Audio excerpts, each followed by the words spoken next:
Olá pessoal, estou aqui com vocês aqui novamente. Eu queria mostrar para vocês este documento aqui que é da Justiça Federal. E vocês mesmos, se procurarem como está aqui o e-mail que tal, vocês vão encontrar na internet isso aqui. Eu já li esse documento várias vezes, mas tinha uma coisa que eu não tinha percebido sobre esse despacho de decisão do Sérgio Moro, do juiz Sérgio Moro, nos embargos de declaração que ele fez. Depois, eu olhando novamente, eu fui perceber uma coisa.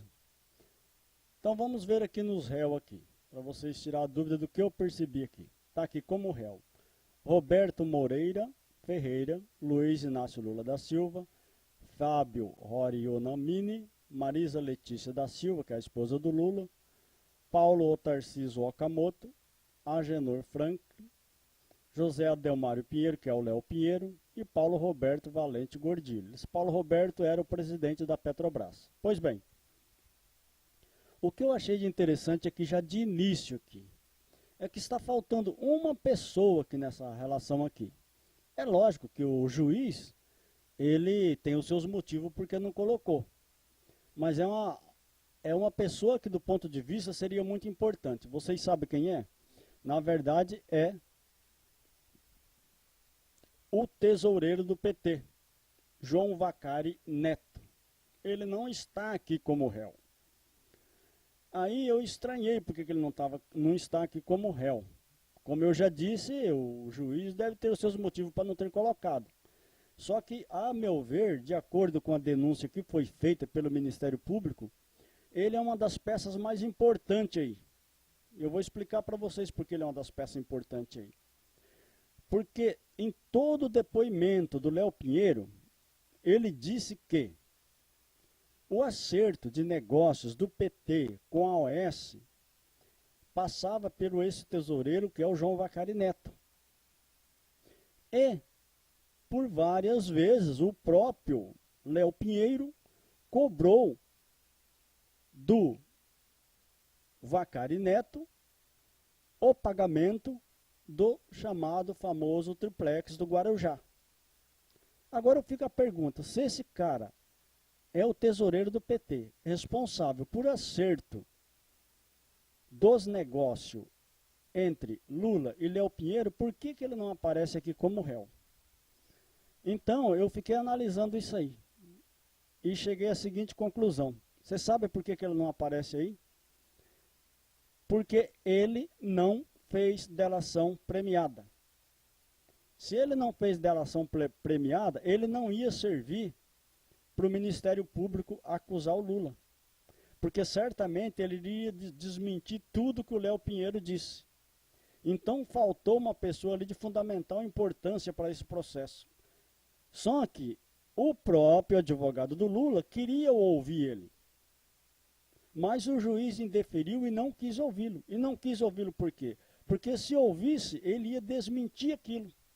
Sendo que ele era uma das pessoas responsáveis pelo dinheiro, de acordo com o Léo Pinheiro. Entendeu? Ou seja, de acordo com as pessoas que acusam o Lula. No entanto, ele não aparece aí como réu, sendo que ele foi um dos coparticipantes, ele deveria aparecer. Então, o que o juiz Sérgio Moro fez? Condenou ele por outros processos, que ele está condenado, e no caso do triplex ele não aparece como réu, deveria aparecer, porque ele estava ligado com esse assunto.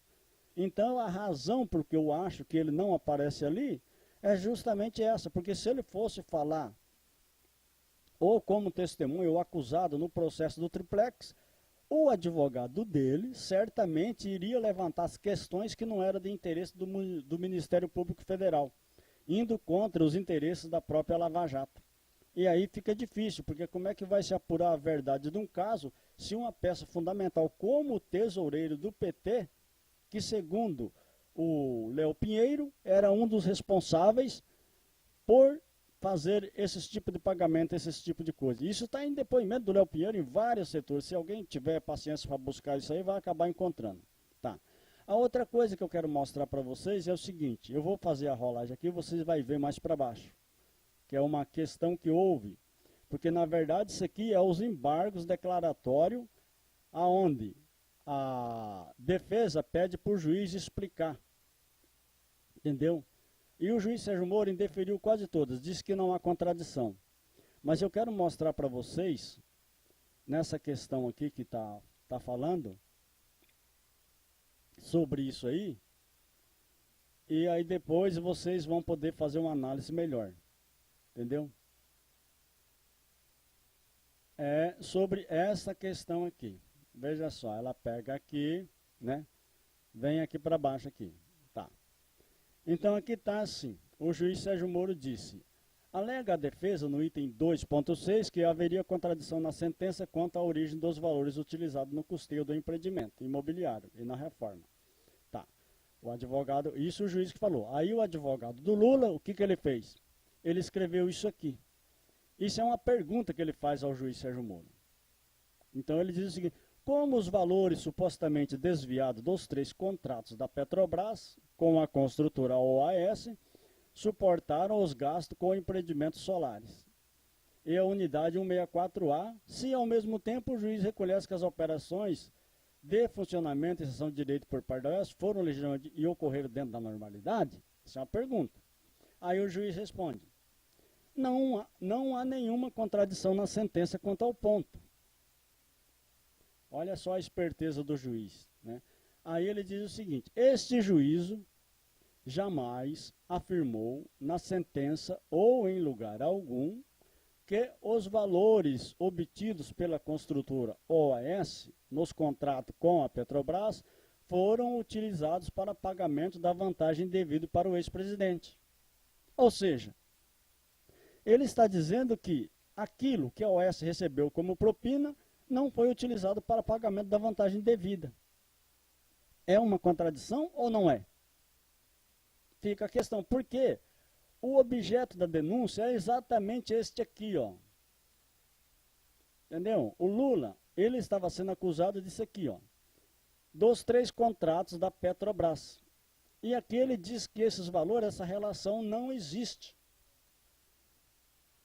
Aliás, aí ele continua: aliás, já no curso do processo, esse juízo, a indeferir desnecessárias perícias requeridas pela defesa para rastrear a origem dos recursos, já havia deixado claro que não havia essa correlação.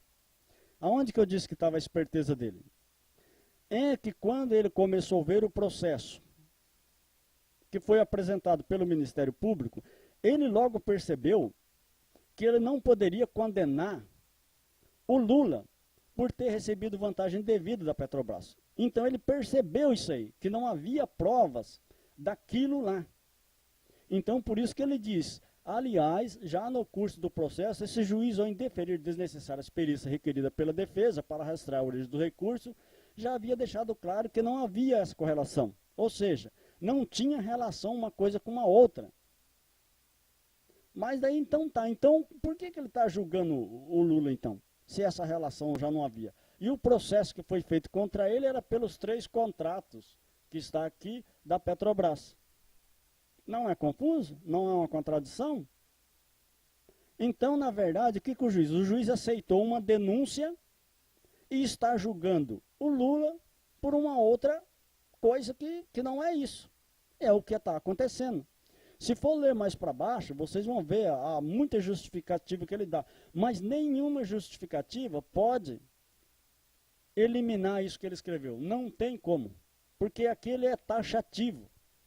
Este juiz jamais afirmou na sentença ou em lugar algum que os valores obtidos pela construtora OAS nos contratos com a Petrobras foram utilizados para pagamento da vantagem devida. Ora, se não foi utilizado para pagamento da vantagem devida, então onde é que está a situação? Ele mudou a acusação. Ele mudou para poder fazer isso aí, o que ele fez. Tem até um trecho que ele diz o seguinte, que se for comparar então, que ficou oculto aquele tipo de coisa, tinha que soltar o Eduardo Cunha, porque o Eduardo Cunha também disse que a conta não é dele. Isso, ele diz que não há contradição. É lógico que existe contradição. A diferença desse caso do Lula a do Eduardo Cunha é que a Polícia Federal foi investigar e descobriu as contas dele na Suíça. O Eduardo Cunha afirmou que a conta não era dele. No entanto, a conta estava no nome dele. Aí o Eduardo Cunha, querendo ser esperto, disse o seguinte: não, eu sou apenas beneficiário, mas a prova aí é materializada. Se ele é beneficiário e está no nome dele, ainda que o diretor, ele é beneficiário, o que é diferente desse caso aqui.